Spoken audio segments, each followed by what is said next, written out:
Okay, guys, before we get started, I just want to say I'd like to dedicate this round to Cha-Cha Banderos, who's stowed away in the back of a refrigerated truck right now headed back to the Yucatan. So, thoughts and prayers with Cha-Cha. Questions? Yeah, obviously missing last week due to some off-the-course legal issues hurt more than I thought it would. I feel like I've spent more time in meetings with my attorney than I have on the range working on my game, and it certainly showed today. Listen, I know every loser's got a story, but if I could have the T-balls back on 2, 6, and 9 and the lag putts back on 4 and 8, this could have been a special round, but I'm not blind. Missing last week followed by a 48 today really puts me behind the 8 ball for the rest of the playoffs. Well, it's the old adage. After a long layoff, the last thing to come back is a punch-out game, and that was certainly the case today. I had a garden variety punch out on 2 and left it in the shit.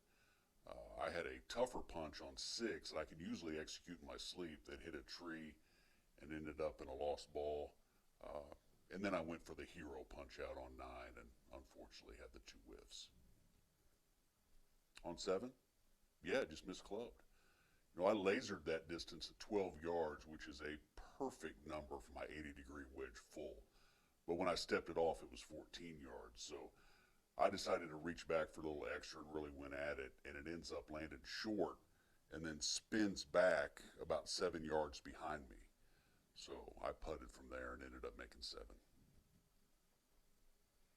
Yeah, with 2 weeks to go, I just don't think anyone's going to catch Stan Perry. The gap's just too wide.